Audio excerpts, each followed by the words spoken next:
On va revenir dans un premier temps sur la rage, je cite, la rage de Zelensky à propos d'un député qui a eu la mauvaise idée d'aller se prélasser au soleil des Maldives. Il a été arrêté, il devrait passer quelque temps dans une colonie pénitentiaire, il risque même les travaux forcés. C'est un proche du pouvoir et c'est ça qui est intéressant, ça n'est pas le premier.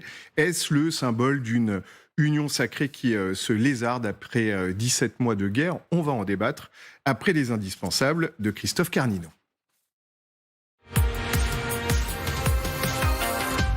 Bonsoir Christophe. Bonsoir Emmanuel, bonsoir à tous. Alors, on va parler d'union sacrée, de l'unanimité que Zelensky ne fait peut-être plus dans son pays, un ras-le-bol de la guerre.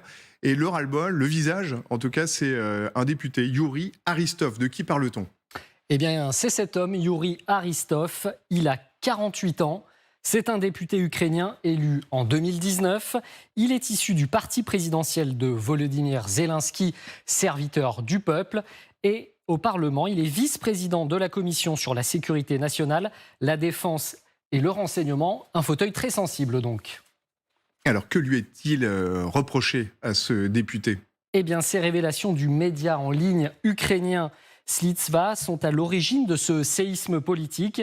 Il y a quelques jours à peine, on y apprend que Youri Aristov est repéré bien loin de l'Ukraine, du côté de l'océan Indien, en Maldives, plus précisément à plus de 6500 km de Kiev. Il est accompagné de sa femme, de ses enfants et il est dans une île privée d'Itafoussi, plus précisément à l'hôtel 5 étoiles Waldorf Astoria Maldives, déplacement effectué dans le cadre d'un prétendu voyage d'affaires.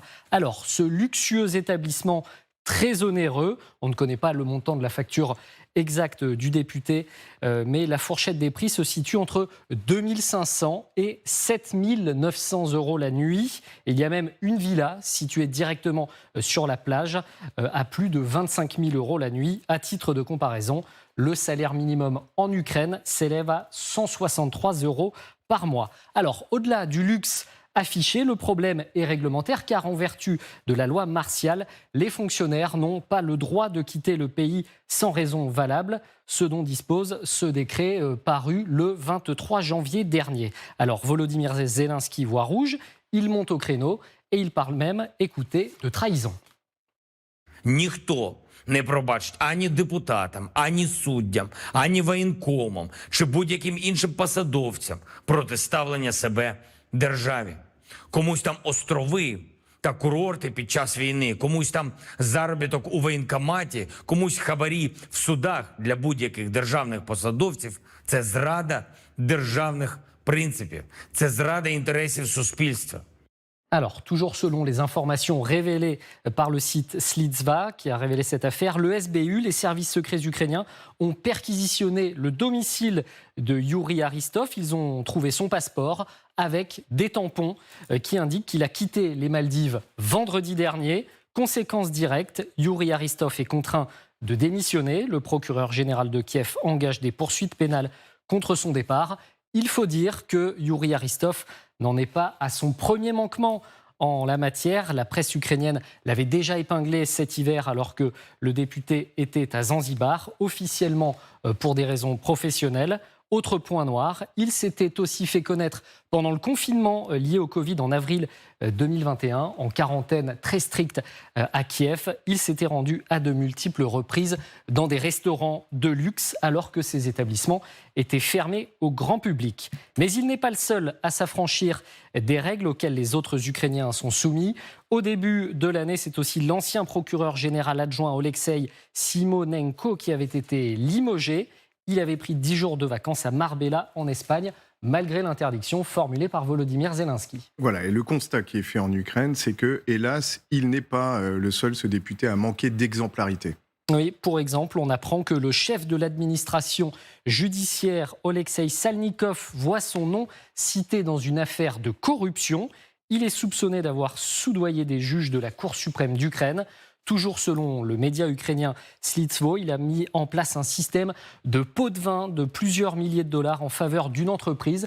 Et ça pour contourner les réglementations commerciales liés à la guerre. Voilà des images de la perquisition de ces bureaux il y a 2 jours. Et rappelons que depuis le début de la guerre, Volodymyr Zelensky met en place les bouchées doubles pour débarrasser l'Ukraine des corruptions oligarchiques, et ce, en vue d'adhérer à l'Union européenne notamment. Merci beaucoup, Christophe. Effectivement, il y a eu un grand ménage qui a été fait, Pierre Servan, ces derniers mois. On en a beaucoup parlé d'ailleurs sur ce plateau.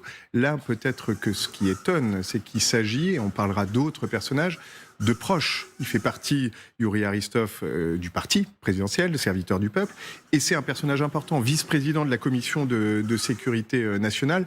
Ça n'est pas le premier député venu. Oui, effectivement. Donc, c'est pas la première fois que le président Zelensky donne des coups de balai et lance des appels comme celui qu'on vient d'entendre. Dans le cas, effectivement, de Yuri Aristov, ce qui est surprenant, c'est que en se rendant à l'étranger dans ce cadre-là, il se rend vulnérable au travail des agents secrets russes qui peuvent soit tout simplement l'exécuter, l'assassiner, c'est-à-dire que voilà, il ne va pas tomber de son balcon parce que ce sont des villas plein pied sur la plage, mais on peut le retrouver dans sa piscine. Donc c'est une faute professionnelle majeure. Il peut faire l'objet aussi d'un retournement ou d'une tentative de la part des services de renseignement de le manipuler, de le compromettre. On peut le trouver en photo avec des blondes à forte poitrine, entre guillemets. Là, il était en famille en même temps. Donc oui, non, mais ça n'empêche pas. Plus compliqué, d'accord. Ça n'empêche pas. Ça n'empêche pas dans le sens, non pas qu'il faudrait, entre guillemets, mais de le mettre en situation de compromission, soit pour le neutraliser en Ukraine, en sortant les photos, etc. Voilà. Donc, par quelques bouts qu'on prenne l'affaire, c'est extrêmement grave. Et je termine par une question que la justice ukrainienne va travailler, c'est qui paye ? Qui a payé ? Parce que quand on voit les tarifs, c'est pas ce gars-là, avec son salaire de parlementaire, qui peut se le permettre. Donc, soit il a des revenus cachés, et là, on touche aux problèmes de corruption qui reviennent assez régulièrement, que le président Zelensky évoque sur des contrats militaires, des gens qui s'embêtent dans les poches, ou alors, est-ce qu'il est subventionné ? Et là, ça reboucle avec le compromat. Dans ce cas-là, s'il est financé indirectement par des services liés aux Russes, c'est une façon aussi de le tenir et d'en faire éventuellement une source de renseignement. Donc, Zelensky a raison, il faut, entre guillemets, couper la tête de tous ces gens-là, faire des exemples, et puis, ça a été très bien dit dans la présentation, l'Union européenne attend aussi cette exemplarité. On avait l'impression de se retrouver un peu dans la série dans laquelle le président Zelensky avait joué, dans ses coups de gueule sur l'honnêteté qu'il faut avoir vis-à-vis de l'État. Lorsqu'il était acteur. C'est-à-dire on parle effectivement quasiment d'un autre temps. Maintenant, tant il est dans son rôle de président de l'Ukraine. Le problème, Vincent Hugeux, c'est qu'en 24 heures, on a eu un autre personnage important, Oleksiy Salnikov, qui est quand même le chef de l'administration judiciaire. Autre personnage. Ça n'est pas un élu cette fois-ci, mais enfin c'est une composante importante de l'administration qui a incité à soudoyer des juges de la Cour suprême. Et d'ailleurs, il y fait allusion dans son allocution, Zelensky. Il ne parle pas que des députés et des Maldives.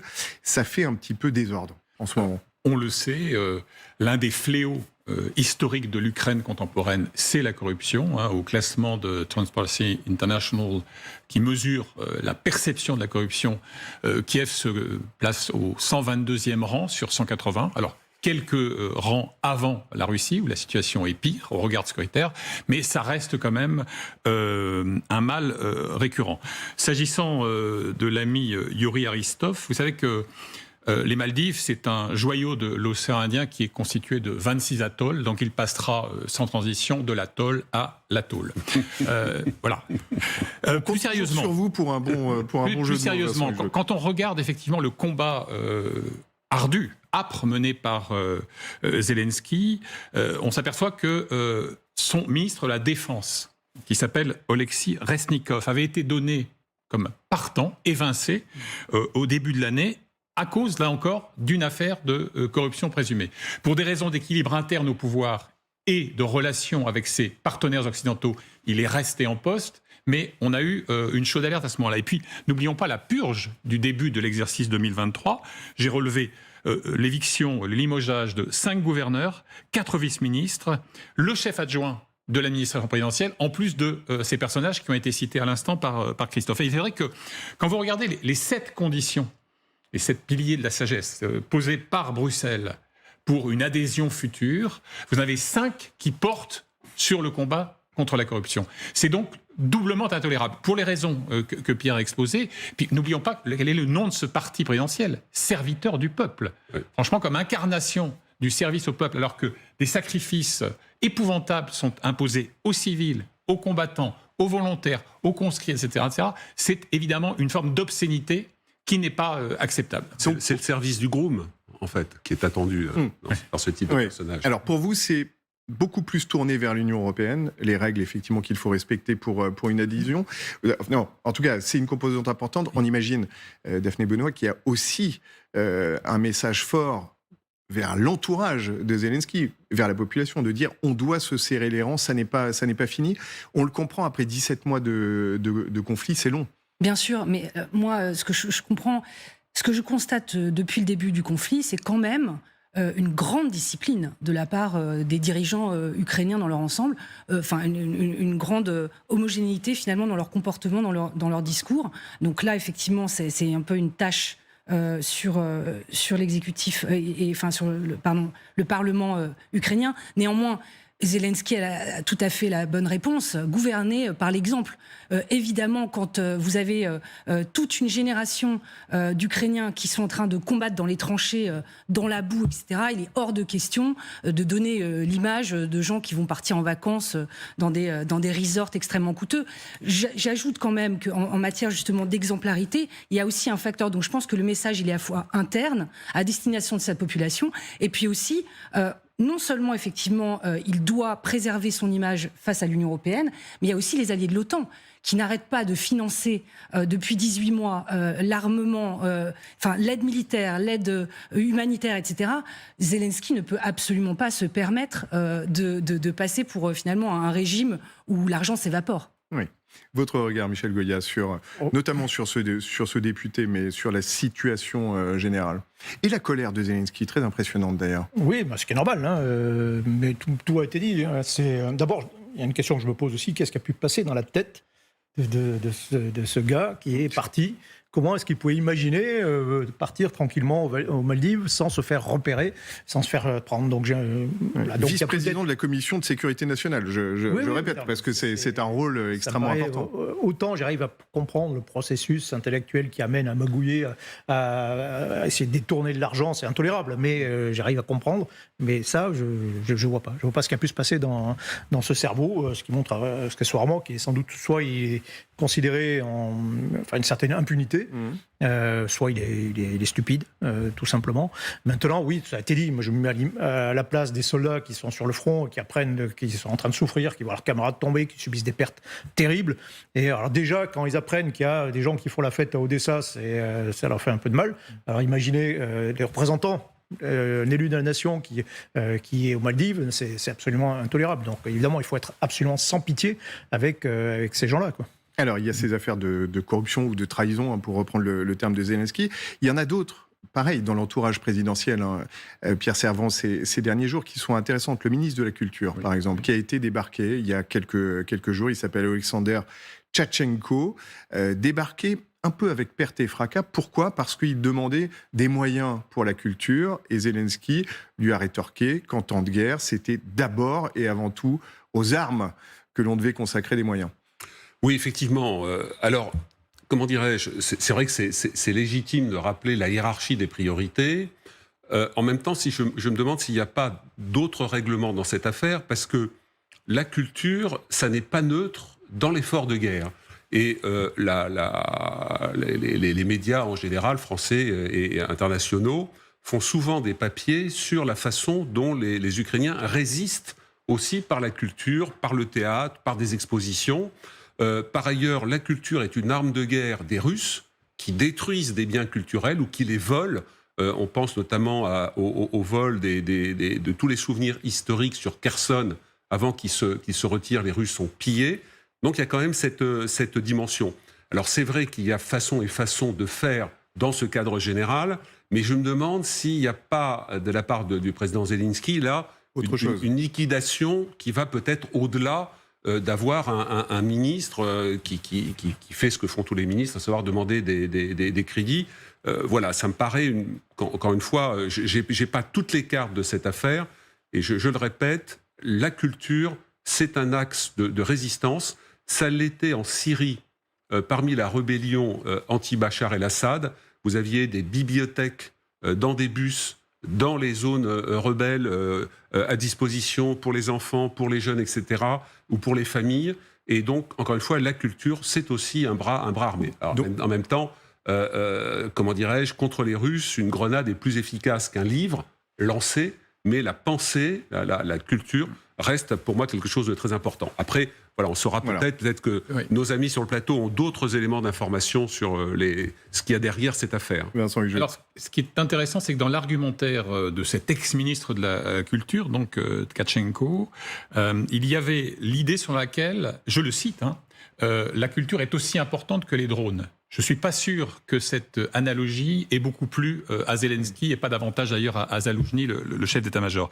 Et il disait, mais c'est un argument qui est recevable, que au fond, la culture, c'est, je le cite là encore, c'est le bouclier de notre identité et de nos frontières.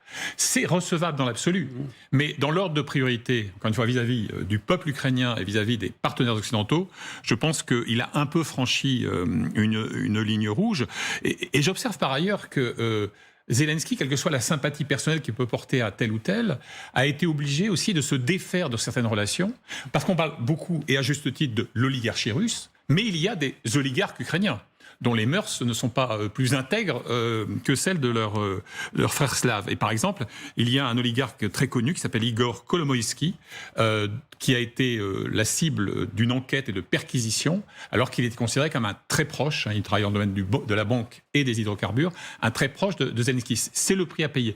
Il y a plus inquiétant, je termine là-dessus, pour Zelensky, c'est les tensions qu'on a pu percevoir, c'était le cas notamment au printemps dernier, et un peu à la fin de l'été 2022, entre certains des acteurs prioritaires de son axe militaro-sécuritaire. C'est-à-dire qu'on prêtait des ambitions contrariées. Alors, entre Kirilo Boudanov, le chef du renseignement militaire, Valéry Zaloujny, etc., on disait que l'un, etc., guignait la place. Enfin, il a dû, à un moment donné, justement faire prévaloir, c'est l'expression que vous employez tout à l'heure, l'union sacrée sur les ambitions personnelles. Et il doit être actif sur tous ces fronts-là. Intégrité, corruption, cohérence et parfois choix tactiques. Il y a pu y avoir des divergences entre lui et Zaloujny à un moment donné sur certains choix tactiques. Donc c'est vrai qu'il doit être en permanence en alerte sur cet impératif-là. Autre personnage très important qui a été débarqué ces derniers jours, Vadim Pristaïko, qui était l'ambassadeur en Grande-Bretagne. C'est un personnage stratégique parce qu'il assurait évidemment le lien avec un allié capital pour Kiev, en l'occurrence Londres. Il a critiqué Zelensky, c'est une critique qui était feutrée, mais malgré tout, c'était une critique, et il a été aussitôt débarqué. C'est compliqué de se passer de ce genre de personnage, non ? Oui, mais je pense que c'est encore plus compliqué de les garder en poste quand ils contreviennent au discours officiel et à la parole présidentielle qui est en plus tellement incarnée par Zelensky. Donc je ne suis pas du tout étonnée de ce choix. On peut peut-être lui prêter un coup de sang regrettable, mais je crois que le président Zelensky n'a pas le choix. Il est dans une position, je veux dire, de chef de guerre. Tout le monde doit filer droit. C'est parfaitement légitime de demander à ce que sa parole soit respectée, même quand peut-être il commet quelques écarts de diplomatie, mais enfin après 18 mois de guerre et un épuisement sans doute extrême, je pense que voilà, il devait faire de la discipline. C'est la conclusion, colonel Goya. En temps de guerre, silence dans les rangs. La discipline est la force principale des armées. Oui, le doigt sur la couture du pantalon. Alors on n'est trahi que par ses amis. Ce qui n'empêche pas les débats internes, attention. Ce qui n'empêche pas les débats internes, effectivement. Et il y en a dans la société ukrainienne, c'est important de le rappeler. Il y a des oppositions politiques qui parfois sont des adversités de très longue date, comme c'est le cas avec Vitali Klitschko, qui est un autre personnage très, très connu en Ukraine, ancien boxeur très impressionnant, champion du monde. Ce sont des adversaires de toujours, mais il y a quelques jours, le ton est monté très fort, notamment parce que Zelensky avait fait arrêter le chef de la sécurité de la mairie de Kiev, qui était accusé de mal protéger la population. Regardez la vidéo de Vitali Klitschko qui s'adresse directement à Zelensky. Je rappelle que c'est quand même le maire de la capitale.